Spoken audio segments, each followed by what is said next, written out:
The pen was already in his hand when she walked into the room, and that was the first thing she noticed. Not the woman beside him, not the gleam of the lamp on the polished mahogany, not the small stack of papers laid out with the deliberate neatness of a man who had practiced the gesture in private. The pen. Held the way a man holds a knife he intends to use before supper. He did not look up. He said only, without preamble, without the courtesy of her name, "Sign here, and we can all be spared an afternoon of unpleasantness." The woman beside him, dressed in a shade of green that had never in 3 centuries been considered modest, smiled the small private smile of someone who has already been promised the chair she stood behind. Beatrice had perhaps 4 seconds to decide what her face would do.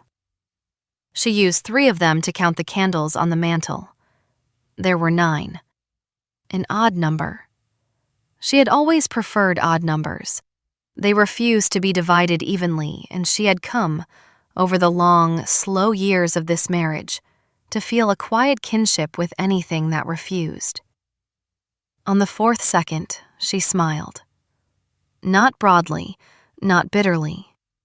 The small, composed smile of a woman who had been waiting for a particular knock at a particular door, and had at last heard it, and found it lighter than she had feared. Henry, Duke of Ashbourne, did not notice. He had expected tears. He had braced for them the way a man braces against a wind he has summoned himself, and finding the air still, he frowned faintly, as though the weather had failed in its duty. The woman in green did notice. Her smile thinned by the smallest measure, the way a held breath thins when it has been held a moment too long. Beatrice took 1 step further into the room. The carpet was the aubusson her mother had sent on the occasion of the wedding, and she had walked across it so many times that her feet knew, without instruction, where the worn patch lay beneath the writing table. She avoided it now out of habit, as one avoids the loose floorboard in a house one has loved a long time and is preparing, quietly, to leave. "Read it," Henry said. He pushed the papers an inch toward her. The inch was meant to be magnanimous. Beatrice considered the inch. She considered the candles, the green dress, the small bronze clock on the mantel that had been wrong by 4 minutes for as long as she had been mistress of this house, and which no one had ever bothered to correct, because no one had ever bothered to listen when she pointed it out. She considered her own hands, which were steady, which surprised her, and which she folded loosely in front of her, as if she had come into the room to ask after the menu for dinner. "I have read it," she said. Her voice was low and clear, the voice she used with servants who had been frightened by someone louder. 3 times this week, in fact. Henry's head came up at last. There is a particular look a man wears when a piece of furniture he has been kicking turns and addresses him by name, and Henry wore it now, briefly, before he covered it with the practiced indifference of his class. "You have read it," he repeated, as though tasting the words for poison. "Yes, Mr. Halworth was kind enough to bring me a copy on Monday. He thought I should have time to consider." The woman in green stirred. The smallest movement of a slipper against the carpet, but Beatrice caught it, the way one catches the flick of a fish under still water. So Mr. Halworth, the family solicitor, who had handed the green woman down from the carriage not 10 minutes ago, had been writing letters at the same desk to his employer's wife. Beatrice noted this and filed it away, the way she filed everything, in the quiet, careful library of her mind, where the ledgers were always balanced and nothing was ever truly lost. Henry's color rose. Halworth had no business. "He had every business," Beatrice said evenly. "He has been my solicitor as well as yours since the day we married." My settlement is, after all, his concern. Henry set the pen down. It was the first sign she had won anything at all in this room, and she allowed herself, behind the composed face, to feel the small, warm flare of it, banked at once and tended carefully like a coal she meant to carry a long way. "Sit down," he said, because he needed her to do something he had ordered. She did not sit. "I will stand," she said. "I find I have been sitting rather a great deal of late." The green woman looked, for the first time, directly at her. There was a calculation in the look, swift and not unkind. The look of a woman appraising a horse she had been told was lame and finding it, against expectation, sound. Beatrice met the look. She did not smile again. She had used her smile already. One did not spend such things twice in a single afternoon. Henry began, in the patient tone he reserved for tenants and difficult dogs, to explain the document. The estate was entailed. The title was entailed. Certain monies were entailed. There were, however, sums that were not. There were houses that were not. There was, in particular, a small property in Wiltshire that had been part of her settlement, and which, he had been advised, could be returned to her in lieu of any further claim. She listened. She let him speak. She had learned, over the 7 years of their marriage, that Henry's sentences, like Henry's horses, ran themselves out if one did not interrupt them, and arrived eventually at a place from which one could politely lead them home. He arrived now at the word reasonable. He said it twice. He said, "I think you will find these terms reasonable." The bronze clock ticked. The candles guttered, then steadied. Somewhere, very faintly, beyond the closed door, a maid was singing in the back passage, a thread of a tune that had been new the year Beatrice came to this house as a bride, and was now, like Beatrice, no longer new. She tilted her head a fraction. "Reasonable," she repeated, as though she were holding the word up to the lamp to read its watermark. "It is an interesting word, Henry. It assumes there is a person to whom the terms are being offered who is in a position of reason rather than necessity. I am in such a position. I am glad we agree." The green woman's eyes flicked to Henry, the smallest possible flick, the way a partner at cards looks at the other when the hand is suddenly less certain than it had been a moment ago. Henry did not see it. Henry was watching Beatrice the way he had once watched a hawk at the edge of his glove, unsure whether it would fly to him or away. "Then you will sign," he said. Beatrice walked, at last, to the chair across from him. She did not sit.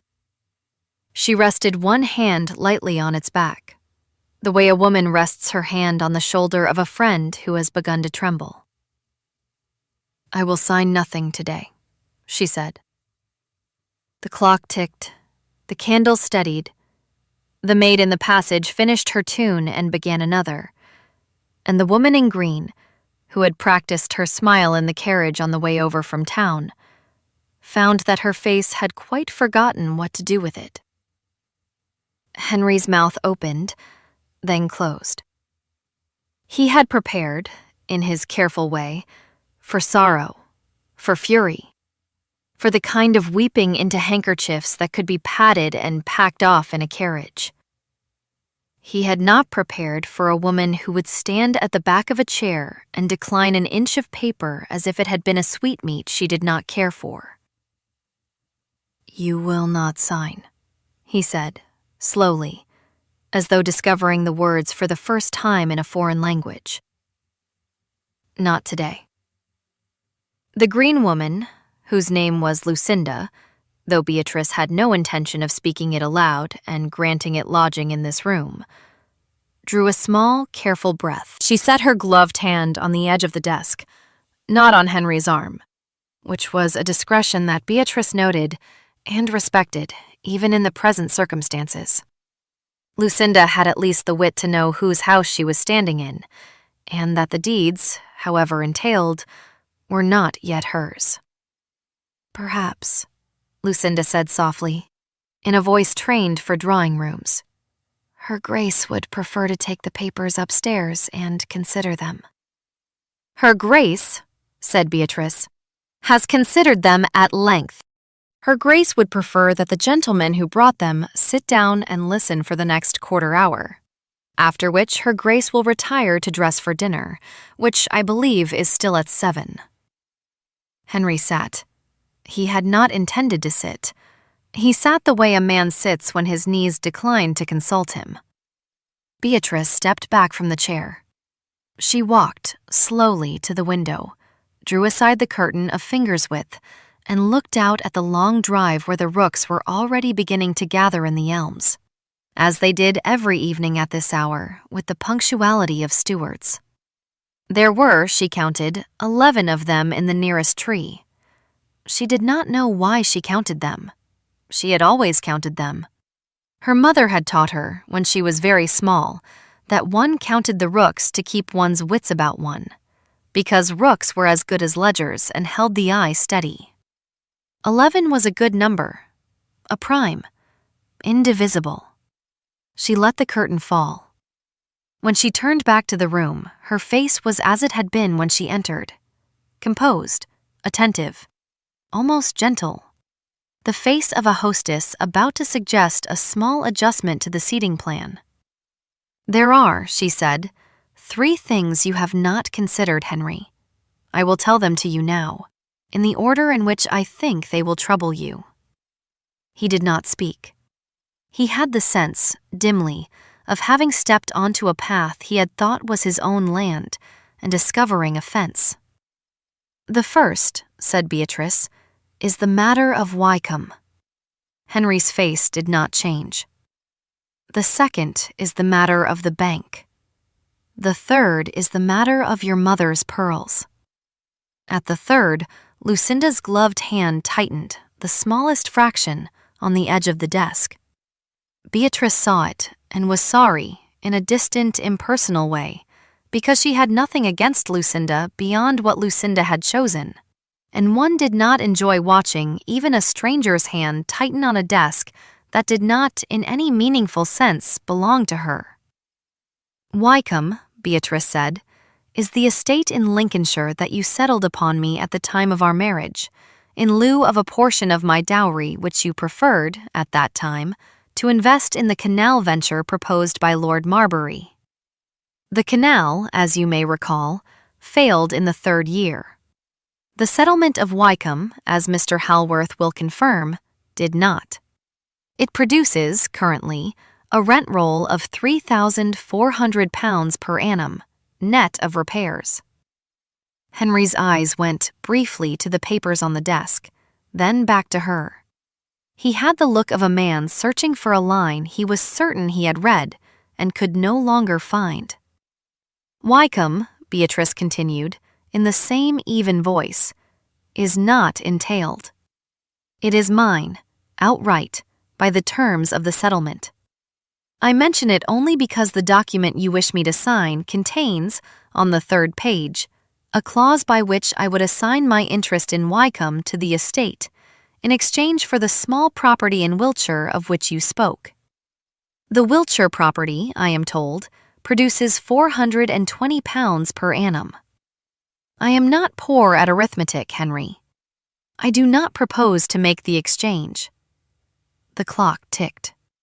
The maid had stopped singing. The room had, very faintly, the smell of the wax of the 9 candles and of the lavender Beatrice had instructed the housekeeper, on her arrival as a bride, to lay in the linen presses, and which had outlasted, by several years, the housekeeper.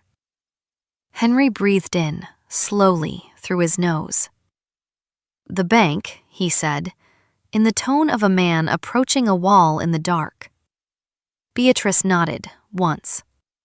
"The bank," she said.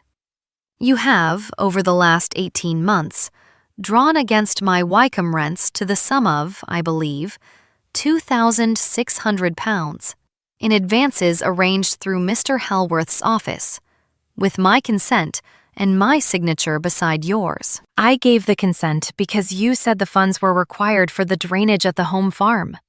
I have since had occasion to look at the drainage. The drainage has not been done.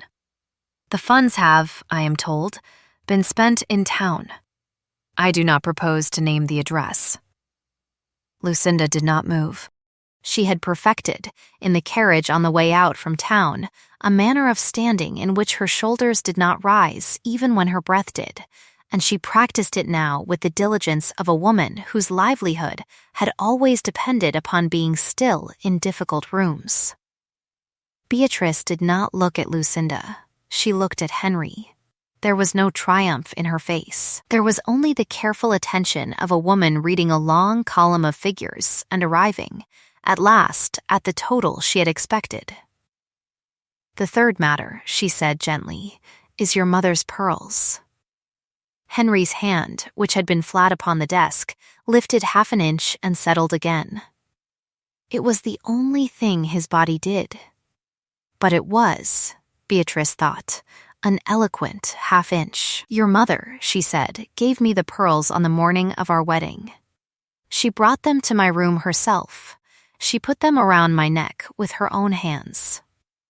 She told me, in the words I have not forgotten, that they were not an heirloom of the Ashbourne estate, and that her own mother had given them to her and her mother before, and that they passed in the female line, from the woman of the house to the woman of the house, by gift and not by entail. She said, and I remember this also, that she gave them to me because she had no daughter of her own, and because she had decided, on meeting me, that I would do." Henry's face was very still. There was a thing inside it that he did not, perhaps, wish to look at directly, and Beatrice, who had loved him once, in a quiet, careful way that had been more like duty than fire, did not insist that he look. She only said, evenly, "The pearls are mine. They are in the safe in my dressing room. I have written, this morning, to Mr. Halworth, requesting that he formally record the gift in his ledger as a chattel of mine, supported by the testimony of Mrs. Penhaligon, who was your mother's lady's maid for 30 years, and who was present in the room. I do not propose to part with them. I mention them only because the document you wish me to sign contains, on the 5th page, a general clause assigning to the estate any item of jewelry held by me at the date of separation. I do not propose to assign." There was a silence. It was not the silence Henry had expected when he had laid out the candles and the pen and the inch of paper. It was a longer silence, and a quieter one, and it had the quality of a room into which a window has been opened upon a country that the inhabitants had not known lay beyond their wall. Beatrice let the silence hold. Henry did not fill it. After a long moment, Lucinda, who had been silent throughout, lifted her chin a fraction and spoke. "Your Grace," she said, and the address was formal and neutral, and given without irony, which Beatrice appreciated. "I have, perhaps, intruded upon a matter that requires more privacy than I can offer it. With your permission, I will withdraw to the morning room and wait for his Grace there." Beatrice considered her. Lucinda, in the lamp, looked younger than she had looked in the doorway, and her gown, which had seemed cunning a quarter of an hour before, looked merely cold. Beatrice felt, against her will, the smallest brush of pity, the kind of pity one feels for an animal one has not chosen to keep, and which has nonetheless come in out of the rain. "You may," said Beatrice, calmly. "The morning room is at the end of the corridor on the left. Mrs. Hales will bring you tea."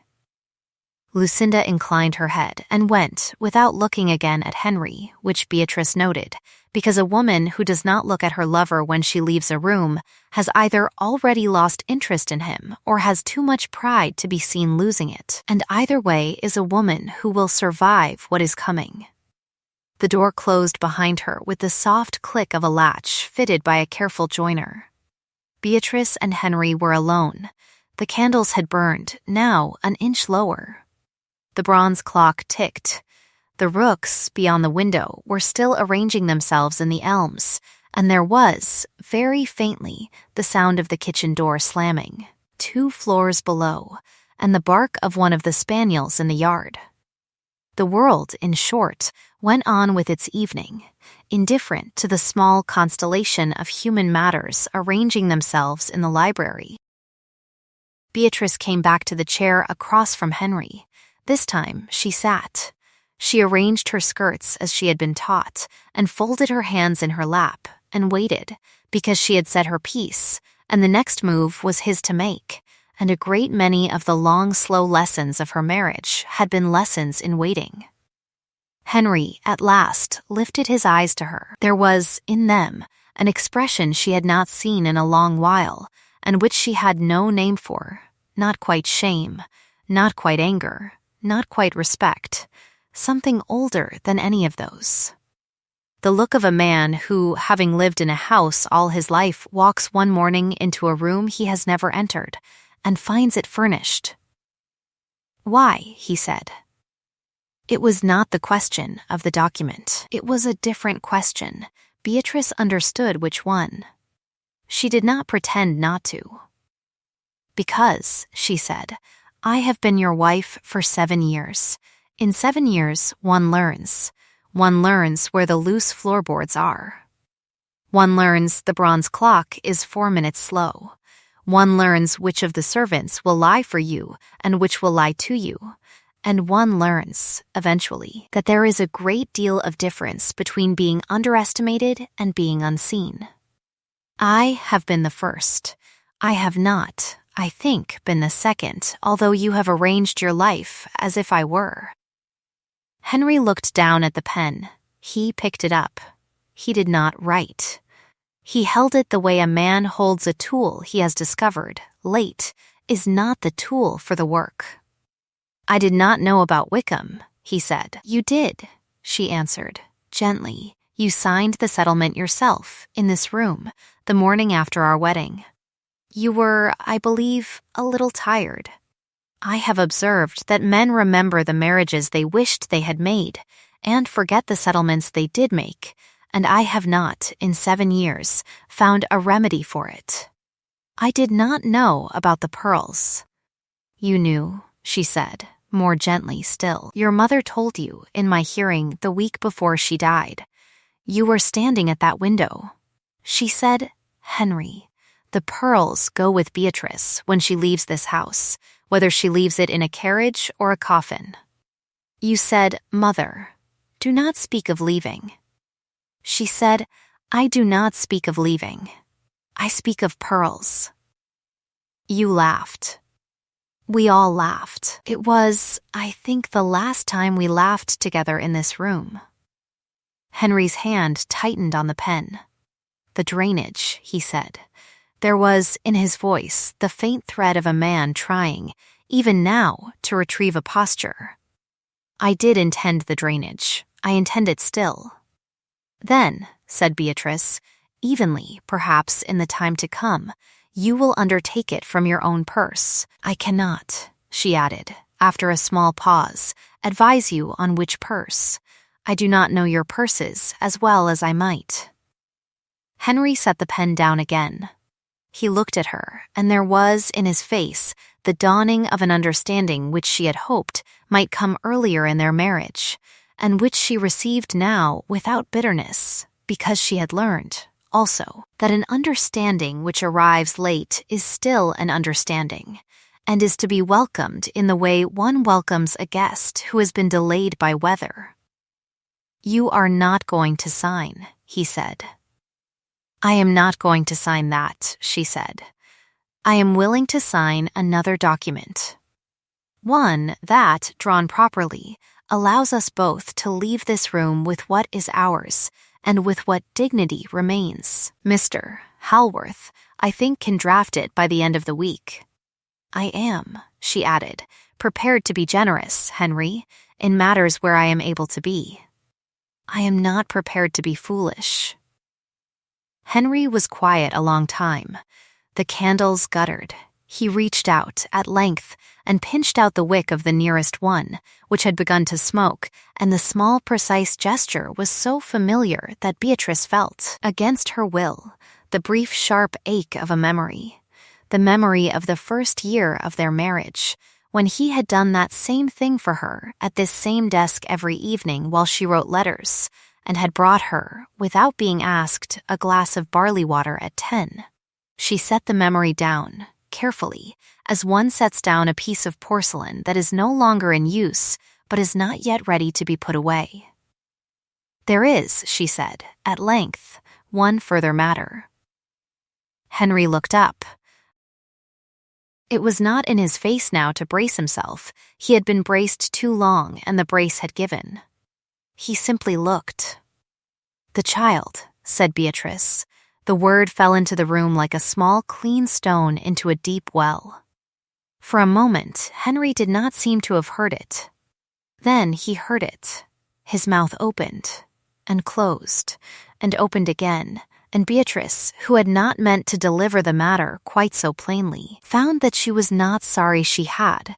There was no other shape in which it would have fit. "The child," she said again, "will be born, by my reckoning, in the 3rd week of January. I have known since Michaelmas. I have told no one but Mrs. Penhaligon, who has had the discretion of 40 years in the service of this family, and may be trusted to have the discretion of one further winter. I tell you now because the document on the desk between us, as drawn, makes no provision for a child, and I do not propose to sign a document that overlooks an heir." Henry's hand had come up, slowly, and was resting against his mouth. He did not speak. He looked at her as a man looks at a country he has been told is barren, and finds, beyond the next ridge, a river. After a long moment, he said, very quietly, "You are certain?" "I am," she said, "certain. Mrs. Penhaligon is also certain, and Mrs. Penhaligon, as you know, has been certain of these things in this house for 40 years, and has not, in my hearing, been mistaken." He sat back. The chair, which was old and complained. He passed his hand over his face. It was, she observed without pleasure, the gesture of a man whose own architecture has shifted under him, and she felt, once again, the small, unwilling brush of pity. Because she had loved him once, and because love, even when it has been carefully set down, leaves a faint warmth in the hand that held it. "I did not know," he said. "I had not given you," said Beatrice, occasion to know. "You have been, of late, much in town." He flushed.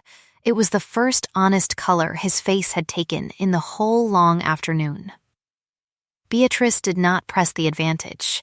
She had not raised the matter of the child to wound him. She had raised it because the document required it, and because she was a woman who had decided, somewhere on the long carpet between the door and the chair, that whatever else was lost in this room today, the small unknown person of January would not be among the things lost. "The document," said Henry, after a long moment, "was drawn upon the understanding that there was no issue." "The document," said Beatrice, "was drawn upon a number of understandings I should be glad to revise." She let the words sit. She did not soften them. She did not need to. The room was soft enough. Beyond the window, the rooks had settled. The light had gone, in the way it goes in the country in late November, all at once, so that the lamps which had been a luxury an hour ago were now a necessity. Mrs. Hales, somewhere below stairs, would be lighting the dining room. There would be soup in 20 minutes, the world insisted, with its small honest punctuality ongoing on. Henry stood. He did it slowly, the way an older man stands, although he was not yet old. He walked to the window where his mother had stood the week before she died, and he looked out at the elms. Beatrice watched the back of him and did not speak. After a long while, he said, without turning, "What would you have me do?" The question, asked in that voice, was not the question of the document. It was a larger and more uncomfortable question, and Beatrice took her time over it, because she did not wish to answer it lightly. "I would have you," she said, at length, "withdraw the papers on the desk. I would have you instruct Mr. Halworth to draft, in their place, a deed of separation that recognizes Wakeham as mine, recognizes the pearls as mine, recognizes the child as yours and as an heir to the estate to the extent the entail permits, and provides for me and for the child a maintenance proportionate to your means and to the dignity of the family name. I would have you settle, separately and privately, with the lady who is at present in the morning room, whatever arrangement you deem appropriate, but I would have you do so out of your own funds and not out of mine, and I would have you do so somewhere other than this house, where your mother taught me to keep the linens and to count the rooks and to expect, in due time, a measure of respect from the man she gave me to. He did not turn. His shoulders, beneath the dark coat, had a stillness that was not the stillness of a man at peace. It was the stillness of a man who had been struck and was waiting, with what dignity he had, for the second blow not to come. Beatrice did not strike again. She had not, after all, come into the room to strike. She had come into the room to sign nothing, and she had signed nothing, and there was no further blow required. After another long moment, Henry said, "And Wakeham?" "Wakeham," said Beatrice, gently, "I propose, with your permission, to remove there in the spring, after the child is born. I propose to take with me Mrs. Penhaligon and the nurse, and whichever of the under-servants would prefer Wickham to Ashbourne. I propose to leave the house in good order. I propose to write to you, at intervals, of the child's health. I propose, if you wish it, to receive you there at such times as you may wish to visit. I do not propose to receive anyone else." He turned, at last. His face was tired in a way she had not seen it before, the tiredness of a man who has carried a thing a long way without knowing he was carrying it.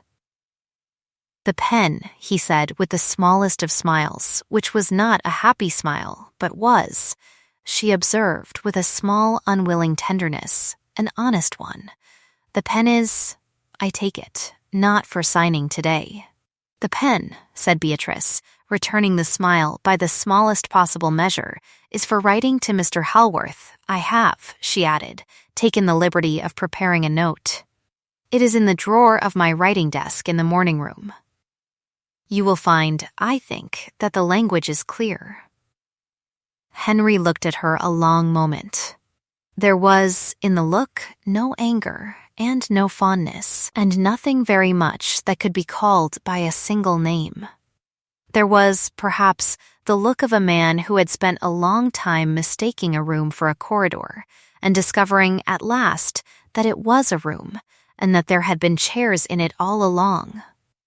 He said, very quietly, "You are a remarkable woman, Beatrice." She inclined her head, the smallest possible inclination, and did not answer. She had been told this once before, by his mother, in this room, the night before the wedding, and she had not believed it then and was not certain she believed it now. But she received the words as one receives a gift one has not asked for and does not need, courteously, without unwrapping them. He picked up the pen. He picked up the papers. He folded them with the same precise neatness with which he had laid them out, and he tucked them inside his coat. He walked to the door. At the door he paused. He did not look back at her. He said only, "Will you dine?" "I will dine," said Beatrice. "At 7, as we have done." He nodded once and went out. The door closed behind him with the same soft click. Beatrice sat alone in the library. The 9 candles burned. The bronze clock ticked, 4 minutes slow, as it had for 7 years. Outside, the rooks had gone quiet. Inside her, very faintly, almost imperceptibly, the small unknown person of January turned, the way a sleeper turns at the sound of a door closing in a distant part of the house, and was still. She did not weep. She had not wept in the afternoon, and she did not weep now, when there was no one to see her either weep or not weep. Which is, she had long thought, the truer test. She sat very still in the chair, and she let her hands rest in her lap, and she allowed herself, at last, the small private luxury of feeling, in order, each of the things she had been holding at a distance for the length of the long, bright afternoon. She felt, first, the absence of the marriage as it had been described to her at the beginning. The version with the barley water and the pinched candle wicks and the laughter in this very room when his mother spoke of pearls. She felt that absence as one feels the absence of a tooth one has lived with a long time and has at last had drawn.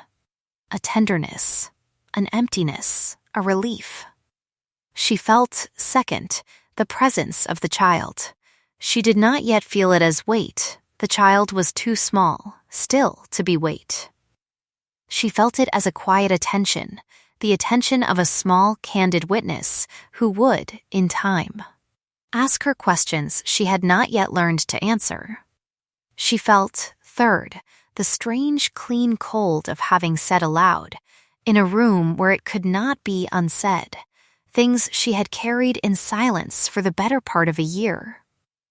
The cold was not unpleasant. It was the cold of a window opened in a stuffy room. After a while, Mrs. Penhaligon knocked in her particular way. 3 small knocks, and then a pause, and then a fourth, and came in without waiting for an answer, because she had known Beatrice long enough to know that on days such as this one, an answer was not always available. Mrs. Penhaligon did not look at the candles, or the desk, or the rooks beyond the window. She looked at Beatrice, briefly and entirely. The way a doctor looks at a patient who has come back from a long fever, and she nodded once to herself. "She has gone," Mrs. Penhaligon said, of the lady in green, which was as much as she would ever in her life say of the lady in green. "His Grace has ridden out." Beatrice received this without surprise. "Where?" she said, mildly. "To the home farm," said Mrs. Penhaligon, with a small dry note that no one but Beatrice would have caught. "To inspect, I understand, the drainage." Beatrice's mouth moved briefly in something that was almost a smile. She said, "I see." "And dinner," said Mrs. Penhaligon, "will be at 7 in the small dining room. I have instructed cook that you will take a little of the consomme and a little of the chicken, and that the savory may be omitted." Beatrice nodded. She rose, slowly, because she had been sitting a long time, and the room had grown cold, and she was carrying, now, a passenger who required, even at this early stage, certain courtesies. She crossed to the window and looked out. The rooks were a single black shape in the elms, indistinguishable now from the branches that held them. The drive was empty. The lamps along the front of the house had been lit. She drew the curtain, fully against the dark.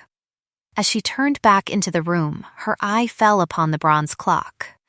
She crossed to it and opened the small glass door, and with the tip of one finger, very gently, she advanced the minute hand 4 minutes, so that it told, for the first time in 7 years, the true time. Mrs. Penhaligon, in the doorway, watched her do it and did not speak, because there are some small ceremonies between women which do not require commentary. Beatrice closed the glass door. She offered Mrs. Penhaligon her arm, which was an old joke between them from a winter, in which Beatrice had sprained an ankle and been obliged to lean on the older woman to descend the stairs, and Mrs. Penhaligon, with the dignity of 40 years in the service of the house, took it, and they went out together, leaving the candles to burn down in the empty room. Dinner was quiet. Henry, returning from his inspection of a drainage that did not exist, ate little and spoke less. Beatrice spoke, mildly, of small matters. A letter from her sister, a question about the orchard, the progress of the new curate, who was, she said, a young man of great seriousness and uncertain Latin. Henry, who had always rather enjoyed correcting other people's Latin, did not rise to the bait, and she did not press it. After dinner, he excused himself to the library, where, she understood, he wrote a letter to Mr. Halworth, the contents of which were never spoken aloud between them, and never needed to be. She, for her part, went up to her dressing room, where she opened the safe and looked, briefly, at the pearls, not to wear them, but to ensure they were as she had left them, and then closed the safe again, and went to bed. She did not lie awake. She had expected, all that day, to lie awake at the end of it, and she had been prepared, in the careful way she prepared for everything, with a book and a lamp and a glass of barley water, the last of which she had had Mrs. Penhaligon prepare with a small, private smile, because it was the first glass of barley water she had asked for in 7 years. In the event, she did not need any of these things. She put out the lamp and turned upon her side and slept, deeply, the sleep of a woman who has set down a great weight she did not know she was carrying. The papers were withdrawn. Mr. Halworth, on receipt of his employer's letter, traveled out from town the following week with an underclerk and a quantity of foolscap, and the three of them, with Beatrice and Henry by turns, sat in the library where the 9 candles had burned, and they drew, line by careful line, a new document. It recognized Wickham as Beatrice's own. It recognized the pearls as Beatrice's own. It recognized the child, when it should come, as the heir of the Ashbourne estate to the full extent permitted by the entail, with such further provision out of the unentailed funds as was, in the circumstances, reasonable, which was a word Mr. Halworth used with a small, dry inflection that Beatrice noticed, and Henry, for the first time in his life, also noticed. It provided for Beatrice's removal to Wickham in the spring, with an establishment proper to her station, and for an annual visit by his grace at such time as should be mutually convenient. It made no mention of the lady in the green dress, who had by then returned to town in a hired carriage, and whose subsequent arrangements were, as Beatrice had insisted, settled out of his grace's own purse and at a tactful distance. The document was signed in the library on a clear, cold morning in early December, with the 9 candles unlit because the sun was bright through the long windows and Mrs. Penhaligon as witness, and the bronze clock telling, for once, the true time. Beatrice signed her name slowly. She had been taught, as a girl, to write a fine hand, and she wrote it now, the long, looped capital, the careful, even letters, the firm closing line. She handed the pen to Henry. He took it, and he too signed slowly, and he too, when he had finished, looked at his signature for a moment before he set the pen down, as though he had not quite recognized the name. Mr. Halworth blotted both signatures with sand, which was old-fashioned of him, and which Beatrice had always found pleasing, and gathered the papers, and bowed, and went away. Henry stood at the window for a long moment afterwards, looking out at the elms. He did not turn when he spoke.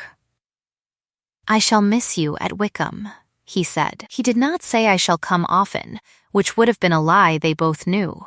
He said only, I shall miss you, which was perhaps the most honest thing he had ever said to her. Beatrice, who was tidying her gloves, did not answer at once. After a moment, she said, "You have a standing invitation, Henry. You will find Wickham a quiet house. You may find it does you good." He nodded, once, without turning, and that was the end of it. The winter passed. Beatrice grew slowly into her condition, and was kept indoors more than she would have liked, and read a great deal, and wrote to her sister, and walked, on the milder days, in the long gallery, which had been built by an ancestor of Henry's for precisely such purposes, although in his case the inhabitant in question had been a gouty uncle. The child was born in the 3rd week of January, as Beatrice had predicted, on a clear, bitter night when the elms were black with frost and the rooks were silent. It was a boy. He was healthy. Beatrice held him for a long while before she gave him to the nurse, and she counted his fingers. Because she had been taught by her mother to count, and she found, with a small private pleasure, that there were 10. An even number. She did not mind on this occasion that it was even.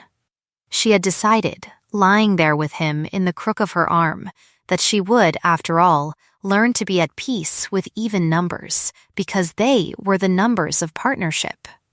And she had at last entered into a partnership in which she felt herself an equal half. Henry came up from town at once.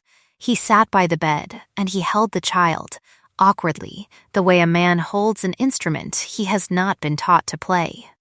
He looked at his son for a long time, and then he looked at Beatrice, and he said, very quietly, "What shall we call him?" He had not asked her any question in quite that tone in 7 years. She said, "I have thought, perhaps, Edmund, after your father, if you do not mind." He did not mind. Edmund it was. In the spring, as she had said she would, Beatrice removed to Wickham. She took Mrs. Penhaligon and the nurse and the under-housemaid Sarah, who had asked, with the courage of a young woman who knew her own mind, to come, and a footman who had served the family since he was a boy, and who had a sister settled in the nearest village to Wickham. She did not take the bronze clock. She left it on the mantel in the library, telling, now, the true time, where Henry, who had never quite forgiven himself for not having corrected it, kept it wound. Wickham was a small house compared to Ashbourne, but it was sound and warm, and the gardens, neglected for a generation, responded to Beatrice's quiet attention with the gratitude of any old thing long overlooked. Edmund grew. He was a sober child, and watchful, with his mother's gray eyes and his father's long hands, and he learned to count rooks, in time, at his mother's knee. Henry visited, in the 1st year, twice, in the 2nd, 3 times, in the 3rd, often enough that the question of frequency ceased to be one Beatrice tracked. He did not, in those visits, attempt to revisit anything that had been said in the library on the November afternoon of the 9 candles. He came as a guest. He left as a guest. He was, in the small, confined, courteous way of guests, welcome, as for the others. Mr. Halworth retired, in the year of Edmund's 5th birthday, to a small house in Kent, where he was reported to have taken up the cultivation of roses, with much the same patient exactitude he had once devoted to settlements. The roses, it was said, declined to be hurried, and he was much pleased with them. Mrs. Penhaligon died, peacefully, in her own bed at Wickham, in the 11th year of Beatrice's residence there, having lived long enough to see Edmund off to school and to pronounce, on the morning of his departure, that he would do. The lady in the green dress, Beatrice was told, by a cousin of her sister's who took an unwholesome interest in such matters, married. Some 4 years after the afternoon of the papers, a manufacturer of buttons in the north, and was reported, at last accounts, to be prospering, to have 3 children of her own, and to wear, in defiance of all advice, green at every opportunity. Beatrice, on hearing this, smiled, briefly, and wished her well, in a private, impersonal way that surprised her by being entirely sincere. The bronze clock in the library at Ashbourne continued to tell the true time, and was, after Henry's death, many years later, inherited along with the rest of the estate by Edmund, who, on his first inspection of his father's house as its master, opened the small glass door and looked inside, and finding it accurate to the minute, closed it again and let it be. And so we leave them, you and I, by the fire that has burned, all this long while, very quietly at our backs. If you have ever stood in a room where someone you trusted laid out a stack of papers and a pen and a calm assumption of your defeat, and felt, against all expectation, not the tears you had braced for, but a strange, clear calm, as though the room had at last become honest, then you have stood, for a moment, where Beatrice stood, by the back of the chair, with her hand resting lightly upon it. If you have ever counted candles, or rooks, or the small steady numbers of your own life to keep your wits about you in a difficult hour, then you know already why she counted, and why she smiled, and why the smile was not, in the end, a triumph, but a recognition. Tell me, before you go, which moment stayed with you? Was it the inch of paper pushed across the desk, or the curtain drawn aside upon the 11 rooks, or the 4 minutes given back to a clock that had told the wrong hour for 7 years? Was it the small, unknown person of January, turning at the sound of a distant door? Was it the line about the pearls, given by a dying mother in a room full of laughter, or the line about the barley water, brought without being asked, in a year that is now very far away? Sit with it a moment. The fire does not mind.